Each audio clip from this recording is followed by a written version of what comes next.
लोगों को पता होना चाहिए। उत्तर प्रदेश आशा वर्कर्स यूनियन एक्टिव, हमारी उत्तर प्रदेश की सभी आशा बहनें इस संगठन में जुड़े और इस संगठन के आपके कौशाम्बी की जिला अध्यक्ष मैंने गीतांजलि बहन को चुना है, क्योंकि ये बहुत ही संघर्षशील है। के लिए इन्होंने इतना वक्त दिया, आज ये 2 साल से मेरे साथ हैं और इनको मैं ये देख रही हूँ कि अगर मैं इनको ये बोलती हूँ कि गीतांजलि बहन आपको फला ब्लॉक में जाना है, तो ये नहीं कहती कि मैं अकेली हूँ या मेरे पास पैसे नहीं है, मैं कैसे जाऊँ। ये चाहे पैदल घिस के जाए, चाहे ऑटो से जाए, चाहे बाइक से जाए, उस जगह ये पहुँचती है और हर ब्लॉक में अपना कांटेक्ट बता रही है, बहनों से बना रही है, उनको अपने संगठन में आने के लिए ये प्रेरित कर रही है।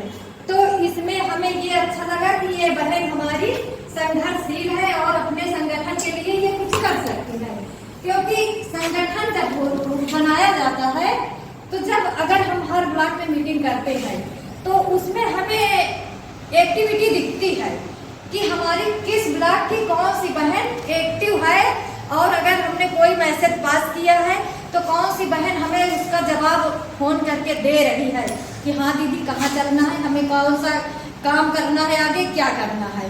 और दूसरी बात, संगठन बनाने की हमें जरूरत क्यों पड़ी, ये आप लोग अच्छी तरह से समझ रहे हैं।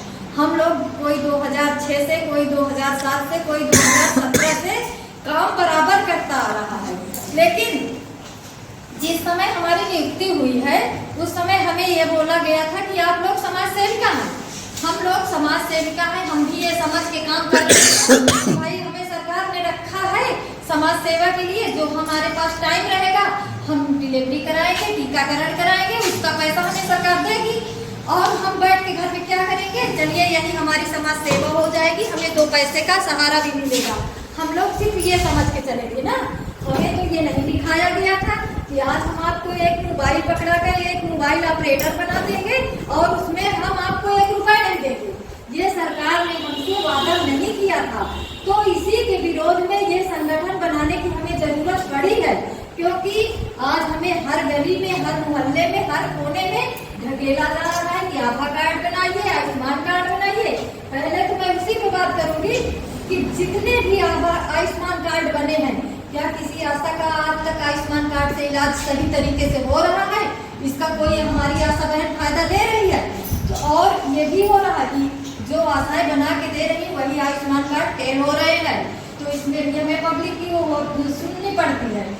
और जो ये हमें मोबाइल पकड़ा करके मोबाइल ऑपरेटर बना दिया गया है, अगर यही मोबाइल ऑपरेटर का काम हमें करना होता तो हम कहीं भी जन सेवा केंद्र खोल कर बैठ जाते, तो हम आशाएं 500 रुपए दिन भर में गिरी हाल में कमाते, 1-2 कार्ड बनाते, 4 कार्ड बनाते, कोई भी कार्य करते, हमको उसका पैसा मिलता। सरकार बताए कि हमें आभा कार्ड का कितना पैसा दे रही है, आयुष्मान कार्ड का कितना पैसा दे रही है, जितने भी कार्य हम लोगों को दे दिए गए हैं उन कार्यों का पैसा हमें क्या है। हमें सिर्फ 2 कार्य के लिए नियुक्ति हमारी की गई है, मातृ मृत्यु दर और शिशु मृत्यु दर कम करने के लिए, लेकिन आज कौन सी ऐसी बीमारी है जिसमें आशाओं और संगठनों को नहीं घुसेड़ा गया है, इस बात को आप लोग बताइए। तो इसलिए हमें इस संगठन की जरूरत हुई है कि सरकार हमें समाज सेवा का नाम दे करके जिस तरह से हमारे साथ छल किया है, आज हम सरकार के विरोध में खड़े होंगे, क्योंकि अगर तुम हमें आज काम पे लगाओगे तो हम उसकी न्यूनतम मजदूरी आपसे लेके रहेंगे, नहीं करोगे तो हम इस सारे कार्यों का बहिष्कार करेंगे। तो यही सब के लिए हमें संगठन बनाने की जरूरत है। और दूसरी बात, सारे ब्लॉकों की ये समस्या है, पूरे उत्तर प्रदेश में हमारी आशा बहनें इतनी प्रताड़ित है, कोई भी अधिकारी उनको सम्मान नहीं दे रहा, कोई भी कर्मचारी उनसे अच्छे से बात नहीं कर रहा, ब्लॉक में जाती है वहाँ से उनको धुतकार दिया जाता है।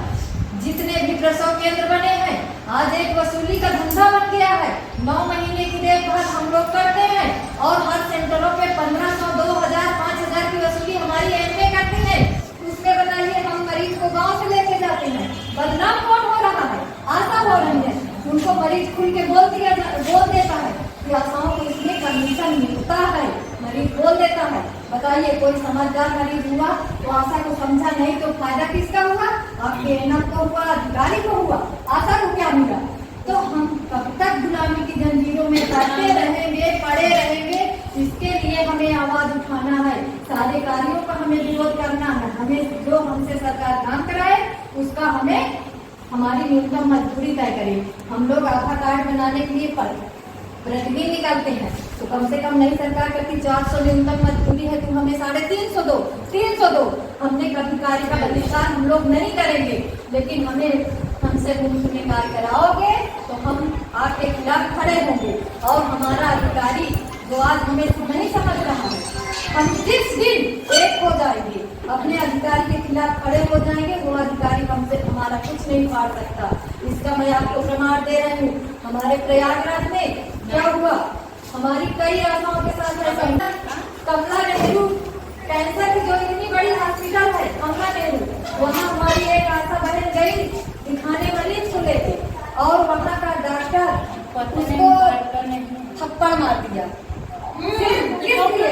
4 बार उसकी जांच करवाए, 4 बार उसकी जांच करवाई। वो पैसा जितना लेके गई थी उसका सारा पैसा जांच में खत्म हो गया।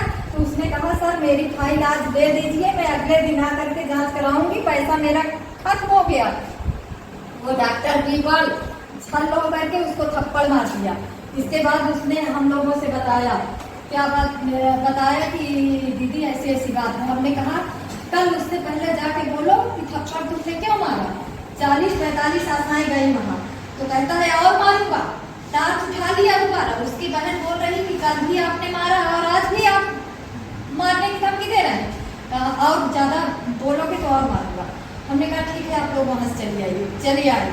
इसके बाद हम लोगों ने पूरे प्रयागराज की आशाओं ने पूरी हॉस्पिटल को जाम कर दिया, जिसका वीडियो मैं आप लोगों के पास दे दूं। पूरी हॉस्पिटल तो हमने यही कहा कि जब तक ये डॉक्टर अगर आशाओं से थप्पड़ खाए या तो माफी मांगे, तब हम लोग वहाँ से झुकेंगे, नहीं हम नहीं जाएंगे तो नहीं जाएंगे।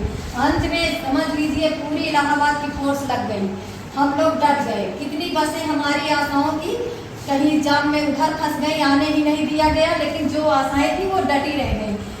जब 4 घंटे वो हुआ, उसने कहा फोर्स आके कहती है हम एक आशा के नाम FIR कर देंगे अगर किसी मरीज को कुछ हुआ। हमने कहा एक डॉक्टर के नाम आप FIR कर नहीं सकते, एक महिला को उसने थप्पड़ मारा, और हमारी आशा बहनों के नाम आप FIR करेंगे। हम सारी आशा बहनें उसके खिलाफ FIR करवाएंगे। चलिए आप छेड़ लेंगे, करिए आप FIR, क्या बताइए आप लोग हॉस्पिटल डिस्टर्ब कर दी। हमने कहा बिल्कुल करेंगे, यहाँ मान सम्मान की बात आ जाएगी तो बिल्कुल हम लोग डिस्टर्ब करेंगे। जब नहीं हटे तो वो डॉक्टर आ करके समझ जैसे ही उसने पैर पकड़ने के लिए छूपा, ऐसे हम लोगों ने सीधे पैर उस आशा ने खींच दिया। कहा सर हमारे आप बहुत बड़े सीनियर पूरे गोल्ड मेडलिस्ट डॉक्टर हैं प्रयागराज के, हम आपसे माफी मांग सकते हैं, लेकिन आप ऐसा कार्य ना करिए कि आपको महिलाओं से माफी मांगनी पड़े। हम इतने गिरे नहीं हैं कि हम आपको पैर छूने देंगे। आशा पीछे हो गई, नहीं छूने थी उसको, माफी मांग लिया, मामला शांत हुआ। और इसके बाद 1 महीना बीता हुआ था। जसरा ब्लॉक प्रयागराज की अधीक्षक ने एक आशा को लात से मारने की धमकी दे दी। बेचारी थोड़ा से पढ़ी लिखी नहीं थी, गरीब थी, उसको लात से मारने की धमकी दिया। उसने वहाँ से हम लोगों को बताया, वहाँ की 200 आशाएं थी हमारे साथ, तो उन्होंने बुलाया। हम यहाँ से मात्र एक रंजना भारतीय थी और हम थे प्रयागराज से, बाकी सारी जसरा की आशा थी, कोई नहीं था, 2 लोग थे। यहाँ से गए, 100-150 आशाएं हुई। वहाँ पे हम लोग अपना बैनर झंडा गाड़ दिए। गाड़ने के बाद जिंदाबाद मुर्दाबाद का नारा उसका लगाने लगे। वहाँ की अधीक्षिका थी, समझ लीजिए पूरे प्रयागराज के जितने भी जिले के डॉक्टर, अधीक्षक और क्या बोलते हैं BPM, BCPM, हम लोग को जाना था 10 बजे, लेकिन हमारे सारे प्रयागराज के अधिकारी 8 बजे जसरा ब्लॉक में टच हो गए। पूरी फोर्स के साथ वहाँ समझ लीजिए धूलपुर थाने की और अगल बगल की चौकियों की पुलिस सब जाके डट गई। वहाँ डटने के बाद समझ लीजिए बहुत देर तक नारेबाजी हुई। हम लोग कहे जब तक ये माफी नहीं मांगेगी तब तक हम इसको छोड़ेंगे नहीं। उसका पैसा नहीं दे रहे थे। अंत में धीरे धीरे करके उसका समाधान करवाए हम लोग। तो आप लोग ये समझ लीजिए कि उत्तर प्रदेश आशा वर्कर्स यूनियन इतना मतलब गंभीर और साथ देने वाला यूनियन है कि आपको आधी रात की जरूरत होगी तो हम आपके साथ आधी रात को खड़े रहेंगे। और उसी तरह कहीं भी धरना हो रहा है, संगठन के लिए चर्चा हो रही है, आप लोग इतना काम करते हैं तो एक दिन 2 दिन आपको अपने लिए टाइम निकालना पड़ेगा। और किसी भी तरह के अधिकारी की प्रताड़ना से आप लोग बचिए। कुछ भी कहता है उसको मुंह तोड़ जवाब दीजिए, उससे डरिए नहीं। हम कहते हैं हम 20 लोग बैठेंगे तो उसकी खुद ऐसी तैसी हो जाएगी। समझ में आए? किसी एक अधिकारी की अगर जिंदाबाद मुर्दाबाद हो गई तो वो पूरे उत्तर प्रदेश में उसकी बात फैल जाएगी। तो इसलिए हम ये कहते हैं कि हमारे संगठन के साथ आप लोग, हमारा क्या सबका संगठन है, सब लोग अपनी जागरूकता दिखाइए, अपना अधिकार समझिए। किसी के तलवे जाटने से कुछ मिलता नहीं है। 17 तारीख के इस प्रोग्राम को सफल बनाए, फिर आप लोग खुद देखेंगे कि संगठन से हमें क्या मिला है क्या नहीं मिला। और जो हमारे मुख्य अतिथि हैं, राज्य सचिव माननीय अनिल वर्मा जी हैं, वो आएंगे। और हमारे मुख्य वक्ता जो एक्टिव के मुख्य वक्ता है प्रदेश अध्यक्ष विजय विद्रोही जी रहेंगे। और वो आपको बताएंगे कि कितना उन्होंने संघर्ष करवाया है आशाओं को लेकर के। जो हम लोगों का कोविड का पैसा 1 साल का मिला है, तो कोरोना काल हमारा 2 साल चला है, तो हमें 12,000 रुपए मात्र मिले हैं, जिसमें कि 12,000 रुपए हमें और मिलना चाहिए। नहीं तो वो भी पैसा हमारा 12,000 उनकी देन है जो हम लोगों को मिला है, नहीं वो भी ना मिलता। और वो 12,000 जो रुका हुआ है, इसकी भी लड़ाई चल रही है। हमारे NHM के जो अधिकारी हैं उन लोगों ने मान लिया है कि हाँ इतना आप लोगों का बचा हुआ है पैसा। लेकिन बीच में चुनाव आ गया तो हमारा थोड़ा से धरना बंद हो गया, आचार संहिता लग गया, हम लोग लड़ाई लड़ नहीं पाए।